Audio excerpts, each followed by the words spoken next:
Why is this happening to me? What do you think happens when we die? Qu'est-ce qu'il y a de plus pénible que d'être avec soi-même? Réveille-toi, réveille-toi. Hey, yeah.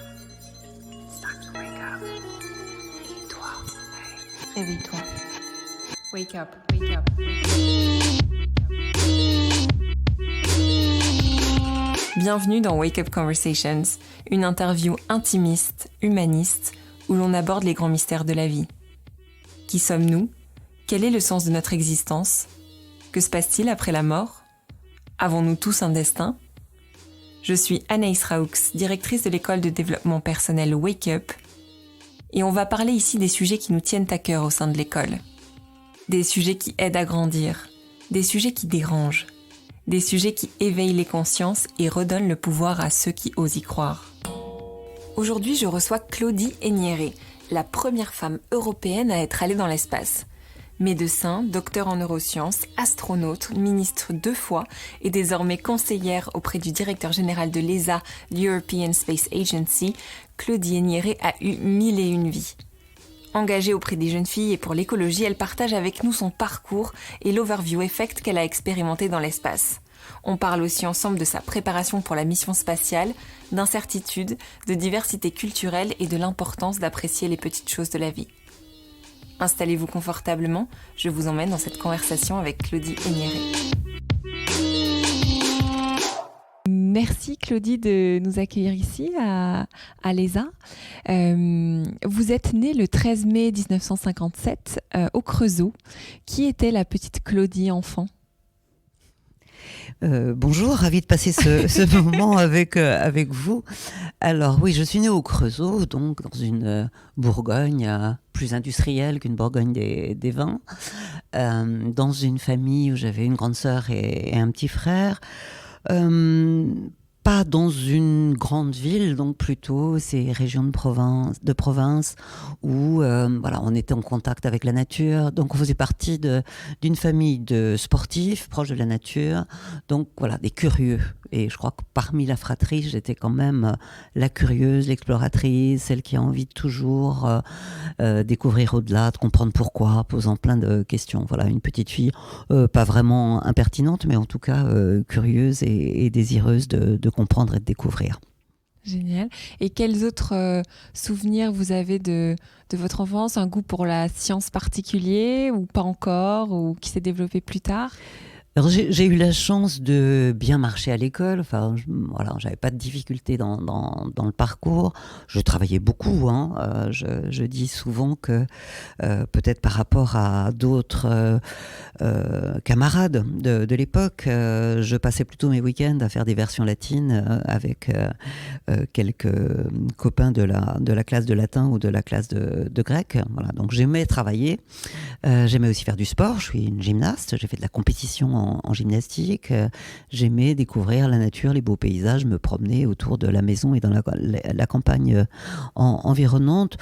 Donc tout ça, ça ouvre à l'esprit, à la curiosité. Alors après, la science, les maths, je vous ai parlé du latin, du grec, enfin, tout ça était à disposition et j'ai eu la chance de pouvoir avoir une scolarité avec d'ailleurs des jeunes camarades qui ont suivi de la 6e à la terminale, donc ça donne aussi un esprit d'équipage. On était tous partis ensemble sur la route de cette culture et de l'école, avec la possibilité de toucher un petit peu à toutes ces matières.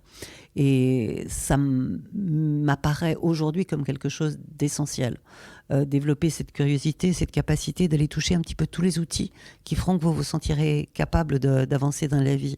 Alors clairement, la science, les mathématiques, c'est des choses qui m'ont toujours intéressée parce que je trouve que ça donne des clés d'action sur le monde, puis que ça oblige à se poser les questions. Mais pourquoi ? Qu'est-ce qu'on sait ? Est-ce que cette partie-là, c'est de la vérité ? Ou est-ce qu'on va plus loin sans que ce soit une boîte noire ? Avoir des outils pour rentrer dedans, c'est important. Mais je me suis aperçue au fur et à mesure de ma vie et des expériences de vie extraordinaires qui ont été les miennes, que c'était important aussi d'avoir des outils pour développer son esprit critique, sa façon de réfléchir, et qu'on ne réfléchit pas, surtout dans un monde compliqué, simplement en se projetant comme ça dans l'avenir, mais se dire, il y a d'autres déjà qui ont réfléchi avant. et en particulier des philosophes, des écrivains, des créatifs qui vont vous donner des moyens d'entrée. Et je pense que l'école aujourd'hui, elle doit continuer à pouvoir apporter ça, à la fois des outils très structurants, de rigueur, de démonstration, et puis des outils plus créatifs ou de réflexion. J'ai vraiment eu la chance d'avoir ça pendant ma période scolaire. Bah d'ailleurs, vous avez quelque chose qu'on lit souvent sur vous, c'est que vous avez bac plus 19, donc c'est ça? Oui, alors j'ai pas terminé effectivement au baccalauréat, puisqu'après le baccalauréat, j'ai continué à avoir envie d'explorer peut-être ce que je connaissais pas suffisamment ou pas du tout. Alors pas suffisamment, j'ai dit que j'étais une gymnaste de compétition, ça m'intéressait de comprendre comment le corps fonctionnait. Donc c'est vrai que j'ai fait des études de médecine et une spécialité particulière qui est celle de la rhumatologie, le corps qui souffre, le corps qui est déformé, et puis la traumatologie et la physiologie du sport. Comme j'étais une sportive de compétition, comment le corps dépasse ses limites, va plus loin. Donc voilà, j'ai fait un cursus assez long dans ce domaine des études médicales et de la spécialisation. En passant par là, voilà, j'ai rencontré la médecine aéronautique et spatiale. Vous me voyez venir. Donc j'ai creusé aussi de ce côté-là. C'était peut-être déjà un petit peu ce corps dans une troisième dimension, celle de l'espace.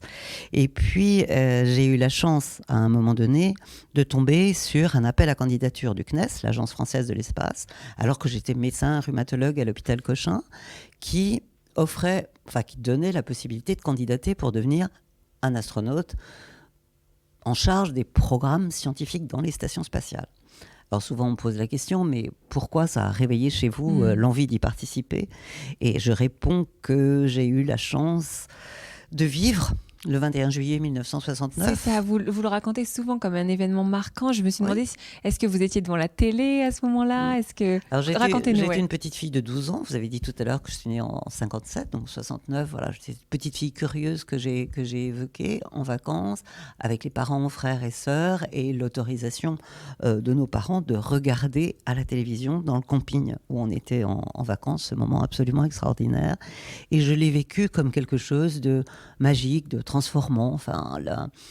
C'était du domaine du rêve, et ce soir-là, c'était une réalité. C'était en train de se passer. On était tous massés autour de cette télévision, et on réagissait un peu comme pas des individus avec chacun sa trajectoire, mais des êtres humains qui étaient en train de vivre quelque chose qui transformait l'humanité. Et ça m'est resté profondément ancré. Ça n'a pas déclenché le désir de devenir une astronaute. Il n'y a pas d'école d'astronaute. Donc, à 12 ans, voilà, ça... Mais par contre, ça nourrit l'imagination. Et j'ai continué à lire, à regarder, à écouter ce domaine-là. Et bien évidemment, cet appel à candidature sur les murs de l'hôpital où je travaillais, ça a résonné complètement avec cette lumière qui avait été allumée dans ma tête d'enfant. Wow. Et donc, sur les murs de l'hôpital, il y a cet appel à candidature. Et qu'est-ce qui vous donne l'audace de vous dire pourquoi pas moi ? Alors que c'est assez éloigné finalement de votre champ de compétences. Alors, cet appel à candidature, en fait, il était ouvert beaucoup plus largement que ce qu'on peut avoir comme cliché dans la tête, peut-être encore aujourd'hui d'ailleurs. Et se dire, ces astronautes, ce sont des pilotes, des militaires, des surhommes, c'est un peu ça qu'on a encore dans la tête. Pas du tout. L'appel à candidature, il y avait deux catégories. Une catégorie pilote et une catégorie scientifique pour mener à bien des programmes. Il fallait avoir un doctorat. Alors moi, je me suis dit, j'ai un doctorat en médecine, je suis médecin, j'avais un doctorat. Voilà, en plus ça résonnait avec ce que j'avais dans ma tête, mes souvenirs d'enfant. J'ai dû aller regarder si c'était hommes et femmes, mais je suis même pas sûre. Et de toute façon, c'était ouvert, c'était ni civil, ni militaire, ni homme, ni femme. Donc voilà, poussé par le rêve, cette étincelle qui était toujours allumée dans mon cerveau. J'ai eu envie de tenter. Je vous ai dit aussi que j'avais croisé le parcours de la médecine aéronautique et spatiale, parce que dans mon environnement, il y avait des gens qui faisaient de l'aviation. Donc voilà, c'était un environnement où j'avais déjà une petite approche. Donc j'ai décidé de tenter cette opportunité absolument extraordinaire de saisir cette offre qui était là. Alors, c'était rentré dans un système très compliqué. La sélection a été très longue, des tests médicaux, des tests physiologiques, psychologiques, des interviews de toutes sortes. Mais j'avais le sentiment que j'allais réussir. C'est-à-dire, même si je savais qu'il allait y avoir beaucoup de monde et qu'on allait être très nombreux à passer ces étapes de sélection, ayant eu l'audace, comme vous le disiez tout à l'heure, de demander un dossier, de le remplir et de le renvoyer, j'attendais à chaque fois l'épreuve suivante en me disant bon, ça va venir, je vais recevoir l'invitation à passer l'étape suivante de sélection. J'y suis allée avec beaucoup de confiance. Waouh, génial. Qui est venu, cette confiance, elle était finalement assez naturelle, une espèce d'énergie qui vous portait. Je pense que c'était une énergie qui venait du fait que c'était sous-tendu par un désir, une envie, et que je regardais plutôt là où étaient les ouvertures, les opportunités, et que c'est pas dans ma nature d'aller regarder où sont les obstacles. Alors après, je vous l'ai dit, le processus de sélection, il est long, mais soit on y va pas, soit on y va en mettant des freins, soit on y va avec appétit. Et j'y suis plutôt allée avec appétit. Et je dirais que même une épreuve physiologique pour tester comment vous allez résister aux facteurs de charge en centrifugeuse ou à l'hypoxie en caisson à dépression, j'avais envie d'y aller pour savoir comment mon corps allait réagir à ces situations qui n'étaient pas des situations habituelles. Donc j'y allais plutôt avec l'appétit de voir jusqu'où je pouvais aller, dans des limites existantes ou pas existantes à dépasser. Voilà, j'avais cette envie de repousser ce que je savais déjà de moi et d'aller chercher au-delà. Et donc vous y arrivez, vous réussissez et vous vous retrouvez dans l'espace. Alors ça s'est pas passé aussi vite que ça. Oui, on était 1000 candidats, dont 100 candidatures féminines, c'est-à-dire que 10% de femmes seulement avaient candidaté. Ça reprend un petit peu ce schéma, ces stéréotypes que j'évoquais tout à l'heure. Et sur ces 1000, on a été 7 candidats retenus. Donc à ce moment-là, on est des candidats astronautes. On n'est pas encore des astronautes désignés pour une mission. Alors là, j'ai eu cette envie de me donner toutes les chances de passer du statut de candidat au statut d'astronaute, en allongeant encore mon parcours. Donc je devais être à bac plus 10 ou 12, et le fait de passer à bac plus 19, c'est parce que j'ai entrepris de devenir un vrai chercheur par rapport à la recherche clinique qu'on a quand on est médecin, et j'ai donc entrepris une thèse en neurosciences. Donc j'ai un double doctorat en médecine et puis en sciences, ce qui a donc prolongé encore mon... mais ça me donnait cette assurance d'avoir les qualités, les atouts, l'expertise, la légitimité qu'on allait attendre de moi en tant que scientifique pour mener à bien un programme scientifique. Faire de la recherche, c'est quelque chose de particulier. Dans un laboratoire, construire sa démarche, réunir son équipe, se donner les moyens. Voilà, c'est quelque chose que j'ai appris dans ce chemin pour avoir ma thèse de science. Et j'avais besoin de ça pour me donner confiance, pour avancer. Et là, la mission n'est pas encore définie, parce que je me demande pourquoi ce choix des neurosciences, du coup, parce que vous étiez sur l'étude du corps, là on passe sur le... Alors les neurosciences, c'est le cerveau, et mon travail de thèse en neurosciences, c'était justement comment on coordonne toute cette sensorialité, ces capteurs, dans un schéma sensorimoteur qui va vous faire mettre en action. Et c'est vrai que la condition d'agir et de ressentir en microgravité est un problème très très intéressant. Alors quand je dis se donner des atouts pour passer du statut de candidat au statut d'astronaute, c'est un peu comme un joueur d'échecs. Il faut choisir les cases sur lesquelles on va positionner sa pièce pour avancer. Si j'ai choisi les neurosciences, c'est parce que c'était proche de mon sujet de compréhension du fonctionnement du corps. J'allais pas partir sur un sujet de physique des plasmas, c'était pas ma formation, donc c'était un sujet de sciences du vivant, et je suis allée travailler dans un laboratoire qui travaillait en coopération internationale dans des environnements de microgravité. Et la microgravité, ça n'existe pas dans un laboratoire au sol. Ça existe que dans une station spatiale ou dans un avion particulier qu'on appelle avion parabolique. Donc je suis allée faire ma thèse dans un laboratoire qui me permettait de rentrer aussi dans l'écosystème qui était celui auquel je voulais accéder. Donc c'était quand même tactiquement assez construit et ça résonnait complètement avec mes capacités, ce qui me serait utile pour réussir la mission. Je crois que c'est ça aussi ce qui est un peu important dans la vie, c'est d'emprunter le chemin, de démarrer, et puis ensuite de voir un petit peu par où on passe, de ne pas aller complètement au hasard pour rejoindre l'objectif que vous vous êtes fixé. Alors, parfois, la route, elle va assez vite et assez facilement, je dirais. Et puis parfois, on a l'impression de tomber dans une impasse ou qu'il y a une porte qui est fermée et qu'on n'arrive pas à pousser. Donc c'est là où il faut aller chercher les chemins de traverse ou éventuellement se faire accompagner par quelqu'un qui va vous aider à franchir l'obstacle. Oui.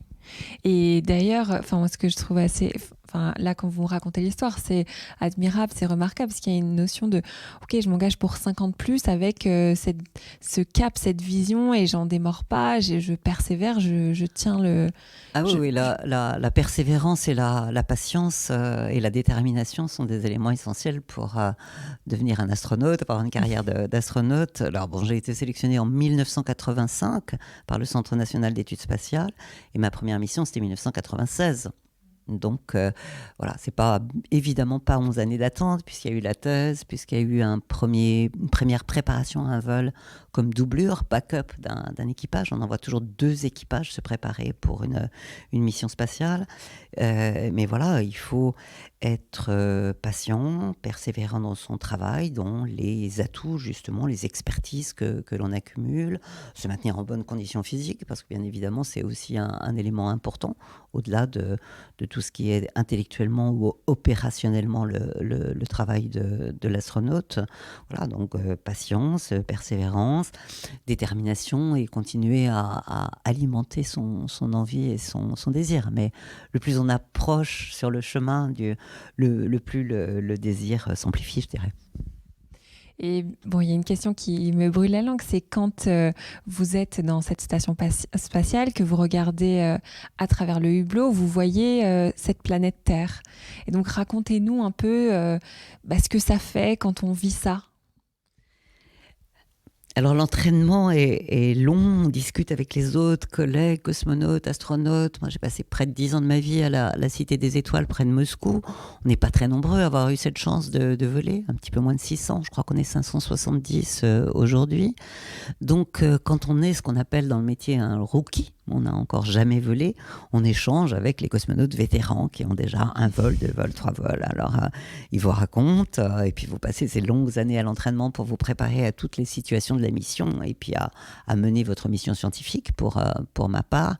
Donc vous avez une représentation dans votre imaginaire pour cette mission et vous vous sentez prêt. Vous avez acquis de la confiance avec ces longues années d'entraînement. Vous-même, vous êtes prêt, votre équipage, vous sentez que tout va bien, vous avez confiance dans la technique que vous maîtrisez. Enfin, en tout cas, on analyse les risques et on les maîtrise le mieux possible. Et c'est ce fameux jour du départ et de la mise à feu et l'injection en orbite qui va très vite. C'est 8 minutes 45 de propulsion avec la fusée. En 8 minutes 45, on est en orbite, en microgravité, en train de tourner autour de la Terre. Et là, il y a ce voyage de 48 heures avec le vaisseau Soyouz. Et à un moment donné, on voit apparaître dans le périscope, le petit champ de vision, cette station spatiale énorme. Ma première mission, c'était à bord de Mir en 1996, une énorme station avec plein de modules, des panneaux solaires pour fournir l'énergie. Et là, on est dans la science-fiction. Je le dis, je l'ai souvent dit, parce qu'on s'approche petit à petit de cette énorme infrastructure avec notre petit vaisseau. On va venir s'amarrer. On va venir donc entrer à l'intérieur de cette énorme infrastructure en orbite et puis découvrir vraiment ce que c'est que la microgravité, la 3e dimension, apprendre à organiser justement sa façon de, non pas marcher, entre guillemets, mais de se déplacer avec impulsion, réaction sur une paroi, flotter au plafond tout autant qu'au mur de droite ou au mur de gauche. Donc voilà, d'un seul coup, ce qu'on a imaginé, on le vit physiquement. Et c'est vrai que quand on est un peu intéressé au fonctionnement du corps, c'était encore plus intéressant de découvrir ça, à la fois avec l'esprit scientifique, mais aussi avec l'esprit d'enfant, parce que c'est très, très jouissif de découvrir ce corps léger. Et une fois qu'on a à peu près maîtrisé cette façon de se déplacer, cet espace, C'est vrai que la vue par le hublot, on est à 400 km en orbite autour de la Terre. On a une vitesse de satellisation de 28 000 km/h, c'est-à-dire qu'on fait un tour de Terre en 90 minutes. Et que voilà, on voit défiler sous nos yeux cette planète Terre qui est magnifique parce que c'est cet objet bleu et blanc. Enfin, on ne la voit pas tout entière, depuis l'orbite basse où se situent les stations spatiales. On voit à peu près un tiers de Terre, mais on voit bien sa rotondité. Et on voit que tout autour, c'est un cosmos noir, hostile, mystérieux, qu'il n'y a aucun autre endroit dans cet espace qui entoure la Terre où pourrait y avoir une source de vie. La vie, elle est sur la Terre, on le voit avec les lumières des villes la nuit. On voit la fragilité de la présence de la vie, parce qu'on voit très bien qu'il y a une toute petite couche d'atmosphère minuscule, bleutée à la surface de la Terre ronde, et tout le reste, c'est le cosmos noir. Et on sait bien que c'est cette petite couche d'atmosphère qui rend la vie possible sur Terre. Donc on est très ému d'en constater à la fois la beauté, mais aussi cette vulnérabilité, cette fragilité. Il y a très peu de choses qui la protègent. Et qui protège notre Terre si ce n'est l'équipage du vaisseau terrestre, c'est-à-dire nous tous, êtres humains. Et c'est un petit peu ça qu'on ressent en étant des privilégiés dans un petit vaisseau spatial, de se dire qu'on va prendre soin, nous, de notre petit vaisseau spatial pendant le temps de notre mission, mais que tout un chacun, on doit prendre aussi soin de ce vaisseau spatial qui est notre planète Terre. Et c'est vrai qu'on la voit dans sa globalité aussi. On la voit sans frontières, on la voit dépendante aussi de catastrophes que je dirais catastrophes naturelles. On voit les éruptions volcaniques, on voit les développements des cyclones, donc on se rend bien compte de cette fragilité. C'est un peu tout ça qu'on essaie de transmettre ensuite pendant la mission ou au retour de la mission, et qu'on appelle dans notre jargon d'astronaute le overview effect, c'est-à-dire cet effet global de voir une planète et non pas simplement un horizon et quelque chose qu'on a le sentiment d'infini quand on est sur Terre. On se rend bien compte qu'on est plutôt dans la finitude quand on regarde depuis l'espace. On a l'impression de maîtriser les choses quand on est sur Terre. Depuis l'espace, on voit bien que peut-être certaines choses, on peut les maîtriser, mais qu'il y a des tas de choses immaîtrisables et des choses ignorées et inconnues dans cet univers plutôt hostile.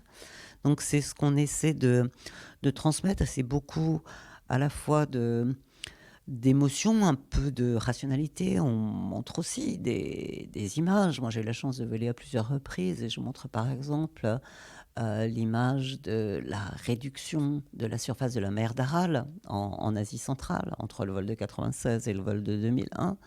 Alors, c'est pas du réchauffement climatique, mais c'est de la mauvaise gestion de l'homme par rapport à sa planète. Donc voilà, on peut apporter des éléments rationnels, puis on essaie d'en parler avec tout ce qui est la magie, la fascination de ces moments extraordinaires qu'on peut vivre avec un corps léger à regarder par le hublot. Et je dis souvent qu'on arrive presque à détacher son esprit de son corps quand on est en microgravité et qu'on contemple par le hublot la planète Terre. Waouh. En tout cas, il y a beaucoup de poésie aussi dans ce que vous racontez. Enfin, vous le faites très bien et ça projette, oui, ça active l'imaginaire. Mais moi, je vous imagine dans ce hublot. Quel est peut-être un des moments atypiques ou un peu fous que vous ayez vécu dans l'espace, dans cette navette? Alors, c'était pas une navette. Moi, j'ai utilisé donc une capsule Soyouz au sommet d'une fusée Soyouz. Et depuis 2011, d'ailleurs, on a arrêté l'utilisation de la navette spatiale qui était donc mise en œuvre par les Américains. J'insiste sur ce point parce que l'aventure spatiale, c'est pas uniquement le temps de la mission, ces moments magiques de microgravité, de regard par le hublot, de vie en communauté dans cet environnement multiculturel. C'est aussi toute la préparation à l'aventure humaine, qui est pour moi les 10 années de ma vie passées à l'entraînement, arrivé en Russie, qui était presque encore l'Union soviétique, en 92, juste au moment du basculement, passer d'un environnement militaire assez fermé à un environnement qui s'ouvrait à la coopération avec l'Europe, avec les États-Unis, passer d'un système, la station Mir, un système soviétique, à une navette qui vient s'amarrer à la station Mir. Mon premier vol, c'était cette époque des shuttle Mir, donc la navette qui venait vers la station.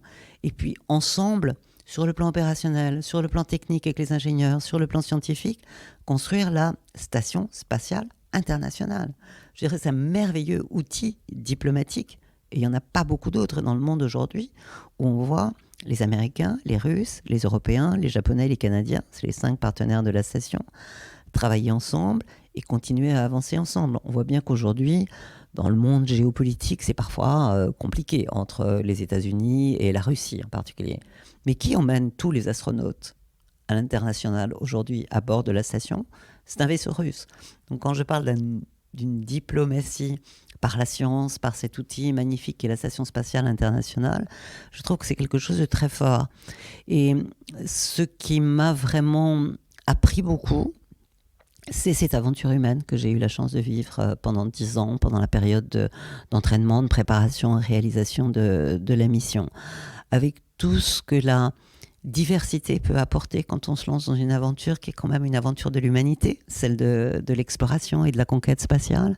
Et quand je parle de diversité, c'est militaire et civil, pilote et ingénieur ou scientifique, russe, américain, la diversité de culture. Et puis bien évidemment la diversité de genre, même si celle-là était peut-être moins équilibrée, puisque on le sait tous, c'est quand même un métier encore très masculin, avec 10% seulement de présence féminine.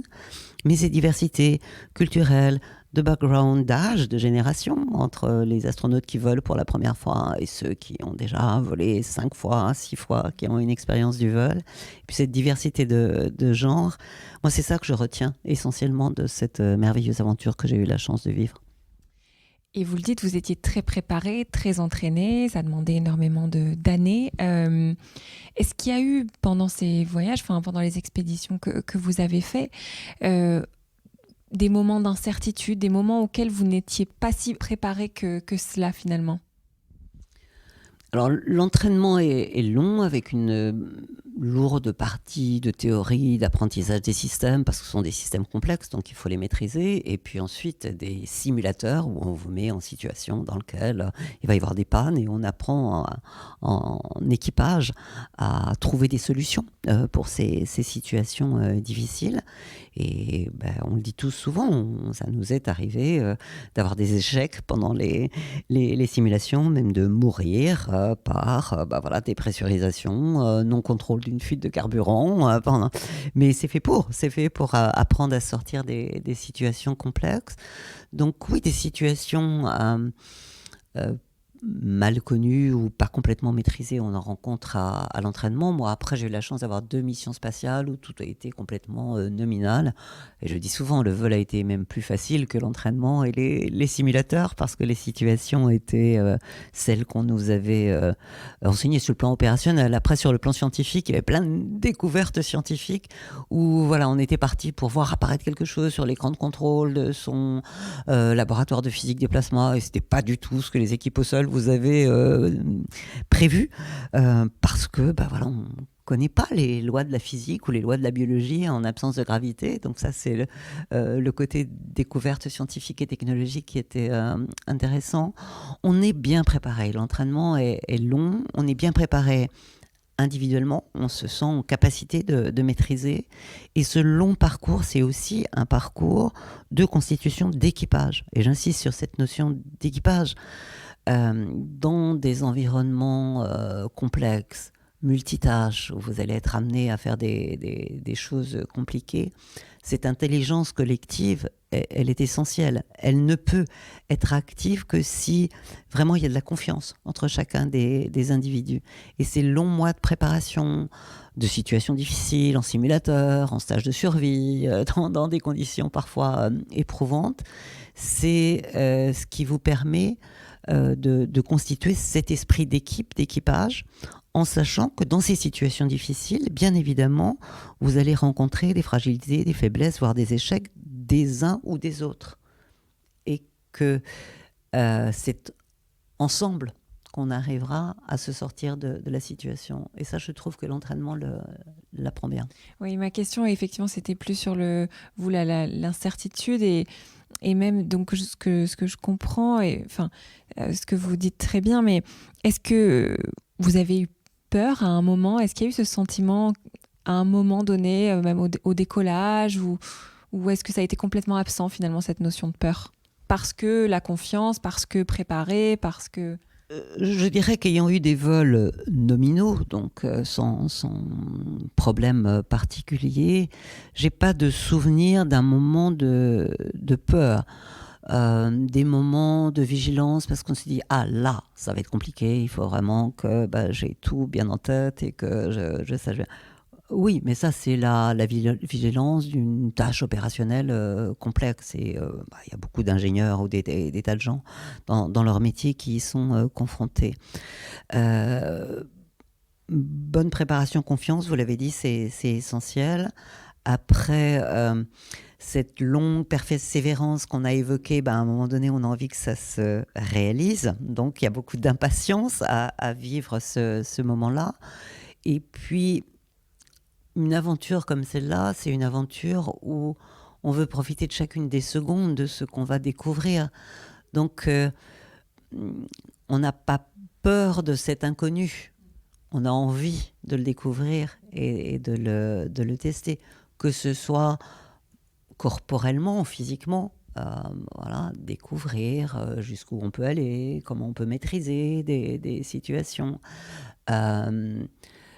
Et alors, sans doute, la peur devant une situation pas du tout explorée, pas du tout maîtrisée, ça doit survenir. Moi, je l'ai pas rencontré, mais je ne suis pas du tout une aventurière, une téméraire.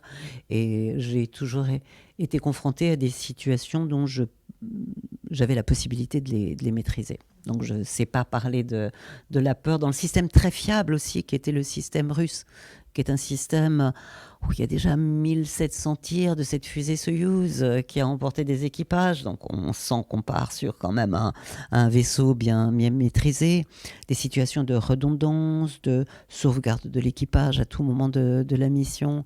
Donc j'avais vraiment l'impression de pouvoir maîtriser ces risques, oui. Et je voudrais revenir sur quelque chose que vous avez dit tout à l'heure, qui est aujourd'hui cette conquête de l'espace, elle reste un enjeu stratégique mondial. Et justement, aujourd'hui le climat s'emballe, la biodiversité s'effondre. Quelle est selon vous la place de l'espace dans ce contexte-là ? Je dirais que la place, elle se situe à plein d'endroits dans le temps et dans l'espace.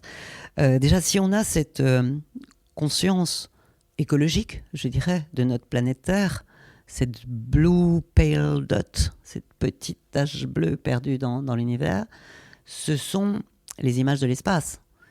Cette image absolument extraordinaire de 1968, le Noël 68, où on a reçu cette première image d'Apollo 8 en partance vers la Lune et qui a montré cette planète, là, dans sa rotondité, la planète complète.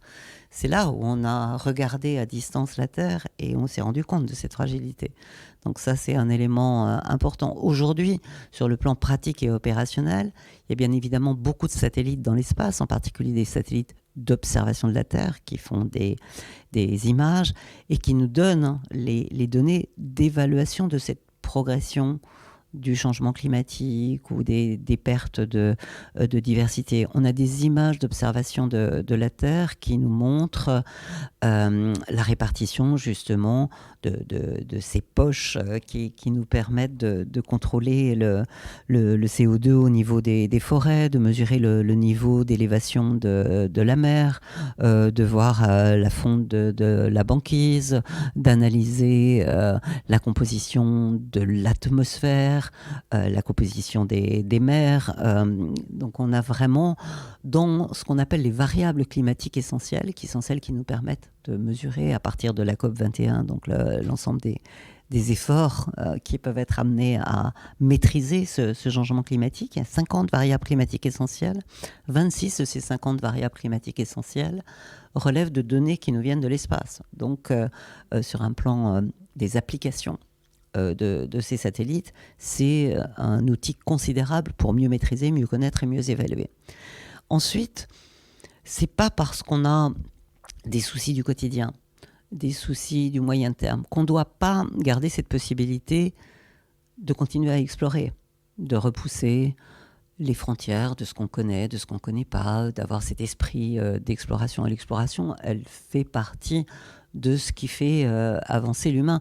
On n'est pas du tout dans l'exploration de l'espace pour quitter la planète Terre, en se disant la planète Terre, dans quelques millions d'années, elle sera difficile pour porter la vie de l'humanité. Donc il faut se trouver une planète B. C'est pas du tout le propos. Le propos, c'est de maîtriser justement ces inconnus avec des techniques absolument extraordinaires. On imagine aujourd'hui revenir sur la surface de la Lune, comme la période Apollo, mais cette fois-ci pour y installer des habitats permanents, donc une vie autonome sur la Lune. Qu'est-ce que ça veut dire une vie autonome sur la Lune ? Ça veut dire qu'on ne va pas dépendre sans arrêt des missions qui nous apporteraient depuis la Terre, ce qui va nous permettre de se protéger, de travailler ou de se nourrir. Donc il faut utiliser l'énergie disponible. Qu'est-ce que c'est ? L'énergie solaire ? Oui, mais 14 jours de nuit, 14 jours de jour sur la surface de la Lune. C'est-à-dire qu'il faut apprendre à stocker cette énergie. C'est quand même un problème qu'on a au sol aujourd'hui aussi, de gérer une énergie et de la stocker quand elle n'est pas permanente. Ensuite, il va falloir utiliser ce qu'on appelle les ressources in situ, ce qui existe localement pour vivre en autonomie. Et il va falloir utiliser ces ressources et essayer de développer une autonomie, une soutenabilité, comme on le dit aujourd'hui, sans faire de déchets. Donc, sur la Lune, on va essayer de tout utiliser, tout recycler, ce qu'on appelle ce cycle de l'économie circulaire, que ce soit pour purifier l'eau, que ce soit pour recycler les matériaux. Donc, gérer des ressources finies, être vraiment dans une pensée d'économie circulaire et de recyclage, stocker l'énergie, développer des écosystèmes qui vont permettre d'avoir des nouvelles techniques d'agriculture, des nouvelles techniques de mobilité, d'autonomie. Tout ça, c'est vraiment des problématiques qui sont nos problématiques au sol aujourd'hui. Et moi, je pense vraiment qu'en se mettant dans des conditions différentes, voire même hostiles, ces contraintes nous obligent à être encore plus innovants et plus créatifs. Ouais. Et moi, je pense que ce qu'on ne connaît pas bien, ce qui peut paraître hostile, peut paraître inconnu, est une source d'autres types de solutions et de créativité pour nos problèmes actuels. Donc moi, je vois aussi cette exploration, ce repousser, ce dépassement en fait de soi et des frontières de ce qu'on sait comme étant une possibilité de résoudre des enjeux qui sont notre quotidien, mais de préparer aussi les enjeux du futur. Alors, j'évoque même pas les missions martiennes, qui sont peut-être pour la deuxième moitié de ce 21e siècle, mais voilà, qui seront le prochain saut qui peut transformer l'humanité, si on y trouve quelque part des traces d'une vie dans des formes différentes. Oui, explorer pour faire avancer la science ici à notre échelle. Si on fait un petit fast-forward sur votre vie, il y a une partie où ensuite vous vous engagez en politique 2 fois comme ministre et en 2008, vous vivez un moment un peu compliqué, une sorte de burn-out que vous appelez. Alors moi j'ai retrouvé cette citation de Christian Bobin, je sais que vous l'aimez beaucoup, qui dit « La tristesse, c'est la fatigue qui entre dans l'âme et la fatigue, c'est la tristesse qui entre dans la chair. » Est-ce que c'est un peu ça qui s'est passé ? Enfin, racontez-nous. J'ai donc eu la chance d'avoir plein d'aventures, que ce soit celle du spatial ou celle du politique, comme vous l'avez évoqué, qui sont des moments d'engagement, de conviction, de pouvoir faire avancer les choses par ce qu'on entreprend. Et puis, il y a des moments de la vie qui sont moins intenses, je dirais, dans ce qu'on a à construire, à porter. Et voilà, bon, je crois qu'on a tous des moments où l'envie est là, l'envie d'avancer, et puis des moments où c'est un petit peu plus morne-pleine ou plus fatigant physiquement ou intellectuellement, sans doute. Je pense qu'on traverse tous des moments comme ça. Après, ce que je tire de ces leçons, c'est que soit la vie vous propose des opportunités, soit si vous sentez que autour de vous, c'est pas les opportunités qui sont celles que vous aimeriez, ou il y en a pas du tout, c'est à vous de les créer. Et c'est un peu comme ça que j'essaie de construire ma vie par la suite. Les autres aventures que j'ai vécues, par exemple celle du Palais de la Découverte et de la Cité des Sciences de l'Industrie, essayer de penser qu'est-ce que c'est qu'un musée de sciences du 21e siècle.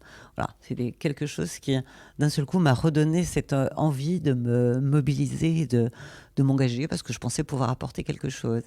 Mais ça, c'est une façon aussi de se dire qu'on a la capacité de créer soi-même des opportunités qui vont vous donner l'envie d'avancer. Et voilà, c'est la raison que je retiens.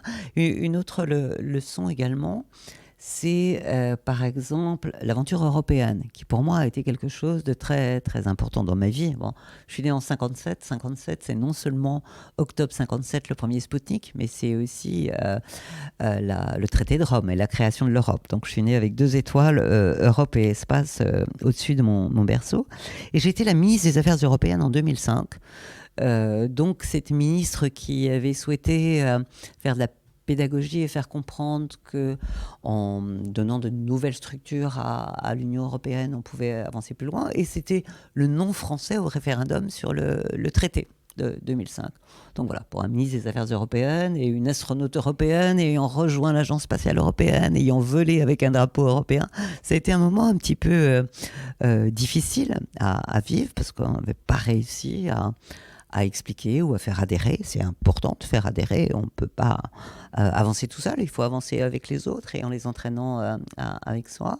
Et donc, par exemple, ma présence aujourd'hui à l'Agence spatiale européenne, où je suis de retour depuis 3 ans, c'est cette envie de se dire je peux sans doute apporter encore quelque chose à l'Europe, à la pensée de faire ensemble. Et voilà, bon, c'est mon engagement d'aujourd'hui. Et je crois qu'il faut rester ouvert à toutes ces opportunités que vous pouvez vous-même vous créer.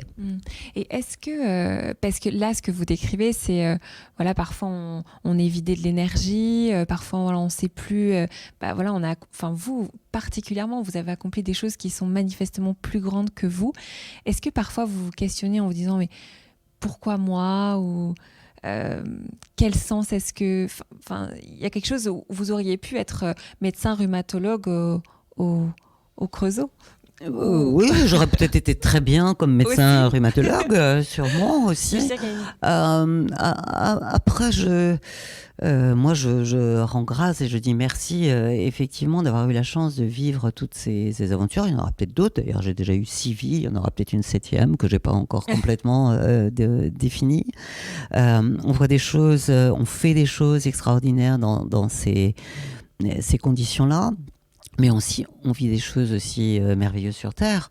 Et je crois que, voilà, au-delà des 570 qui ont eu le privilège de voler et qui essaient de témoigner, de raconter, on a tous dans sa vie des moments d'intense bonheur, de fascination par rapport à un paysage, une musique, une œuvre d'art ou un livre, que ce soit Christian Bobin, qui souvent m'emporte dans des moments de fascination comme ça d'ailleurs. Donc, non, j'essaie pas de me dire, mais pourquoi moi ? Ce que j'ai toujours essayé de me dire, c'est pourquoi pas moi ? C'est plutôt le sens inverse. C'est de tenter ces aventures, de pousser les portes, de retenter si la première tentative est pas bonne, et d'essayer d'accompagner ceux qui m'entourent, ceux qui me sont chers ou ceux pour lesquels je pense que je peux apporter quelque chose, en soit leur permettant d'accéder à des outils de formation, soit en leur rendant plus facile. Bon, quand vous avez des enfants, c'est ce que vous essayez de faire aussi. J'ai une fille de 21 ans, j'essaie de lui rendre des choses faciles, et puis surtout de de lui ouvrir l'esprit et qu'elle ait envie de se construire elle-même son chemin. Je suis engagée aujourd'hui sur l'accès à l'éducation aux sciences, aux mathématiques, à l'ingénierie pour tous les jeunes et pour les jeunes filles en particulier, parce qu'on sait que c'est pas toujours facile, parce qu'il y a des clichés quelque part et il n'y a pas toujours cette confiance à ouvrir tous les possibles, et que les jeunes filles sont parfois un peu défiantes par rapport à ces avenirs possibles pour elles. Donc j'essaie de les accompagner et d'être une forme de rôle modèle, effectivement, parce que j'ai eu la chance d'y parvenir.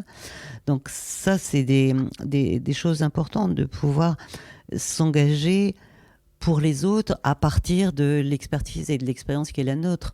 Moi, je ne vis pas pour moi en me disant quelle est la prochaine aventure pour moi. C'est qu'est-ce que je peux continuer à apporter sur un chemin qui n'est pas simplement le mien et qui est un chemin d'être humain et essaie de regarder aussi ce qui se passe autour de lui. Oui, parce qu'il y a Claudie Aigneret, la femme, enfin l'individu, mais il y a aussi effectivement ce que vous mentionnez, un peu le rôle modèle, la première femme européenne à être allée dans l'espace. Alors ça fait rêver effectivement pour les petites filles ou les jeunes femmes ambitieuses qui ont envie de s'orienter dans des voies scientifiques. Ça ferait plutôt rêver les jeunes femmes pas ambitieuses, parce que celles qui sont ambitieuses, en général, elles avancent toutes seules.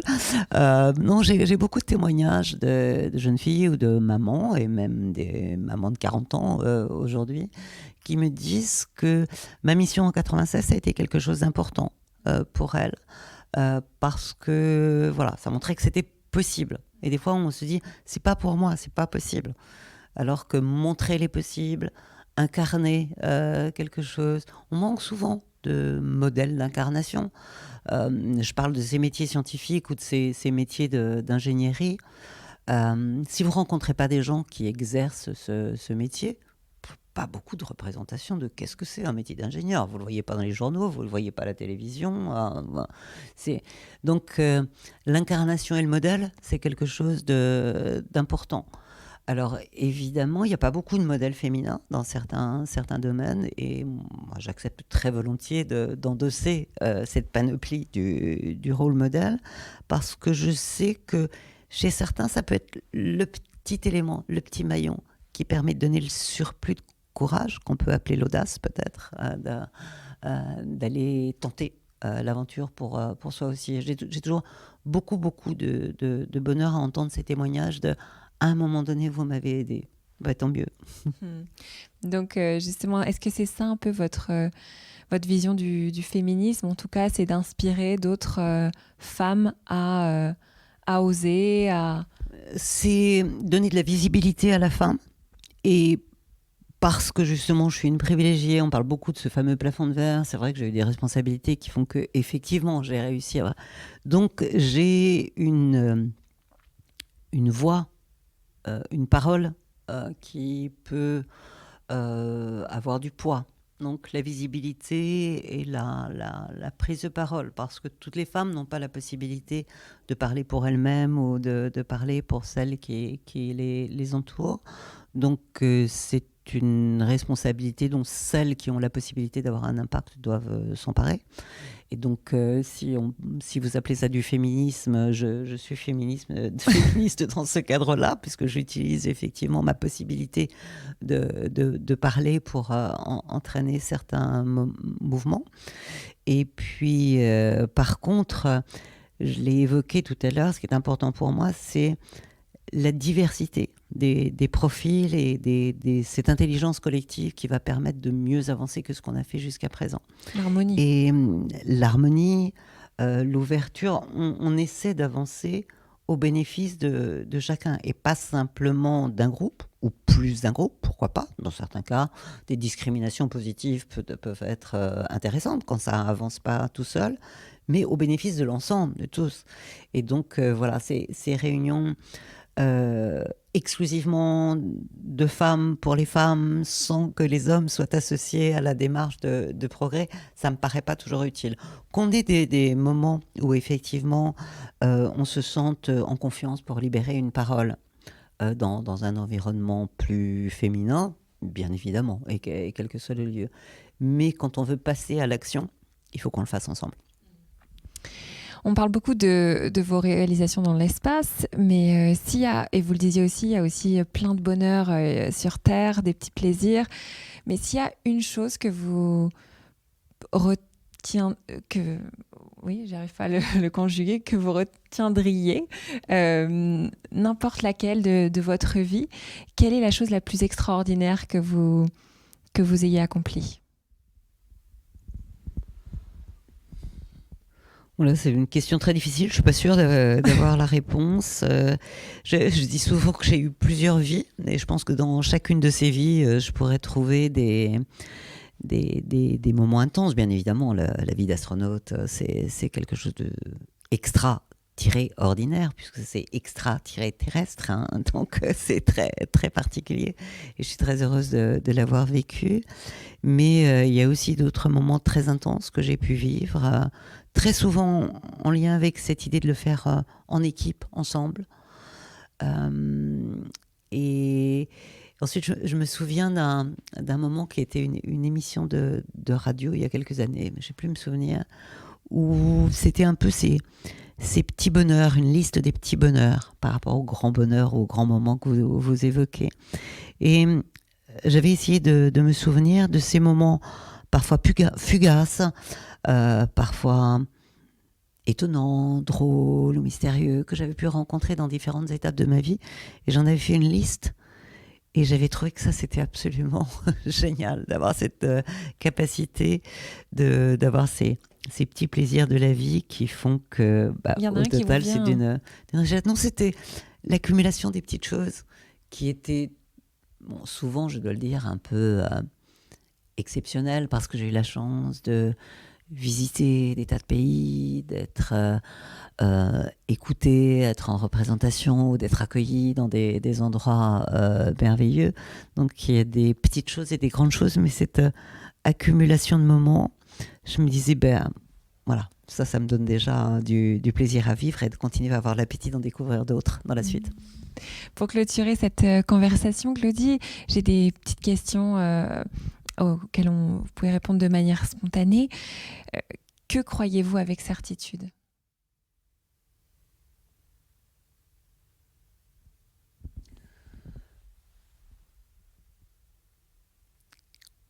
C'est de se dire que on peut toujours continuer à découvrir des choses.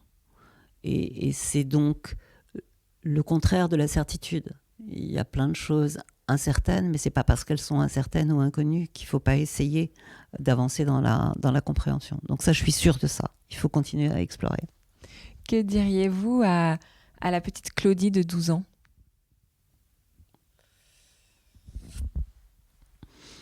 Je dirais ose. Je le dis aux petites filles, je le dis aux petits garçons aussi très souvent. Je suis sur les estrades à l'école. Et moi, je pense qu'on a en soi un petit peu ce qu'on va devenir. Et c'est à nous d'oser le faire sortir et d'avancer. Donc, ose, même si les autres te disent que c'est pas pour toi. Complétez cette phrase. Le monde a besoin.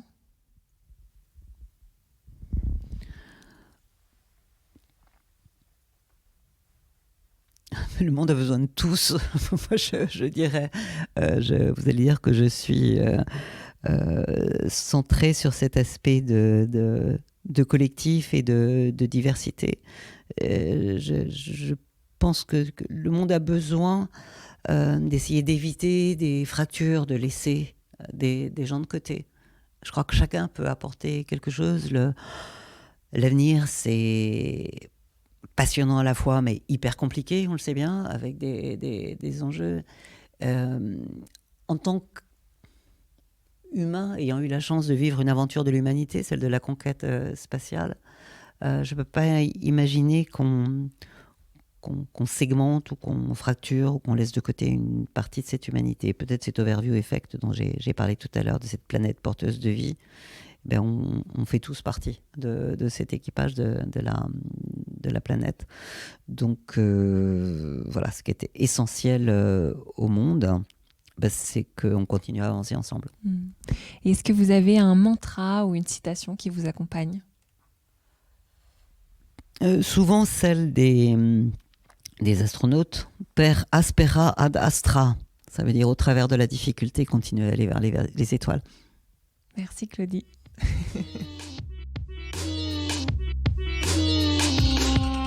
Merci infiniment à Claudie Aigneret pour cette conversation et à vous de nous avoir écoutés jusqu'ici. J'en parlais dans le dernier épisode, si vous voulez en savoir plus sur les travaux que nous menons chez Wake Up, le mieux est de passer notre test de personnalité boussole, qui est gratuit, soit sur notre site, sur www.wake-up.io/boussole ou en tapant dans Google « test boussole ». Enfin, avant de partir, si vous avez aimé l'épisode, dites-le nous avec des étoiles et un mot doux sur Apple Podcast. C'est ce qui m'aide le plus à le faire connaître. Pensez aussi à partager cet épisode sur les réseaux sociaux en nous taguant, soit sur LinkedIn, soit sur Twitter, @wakeup_io. Merci beaucoup et à très vite.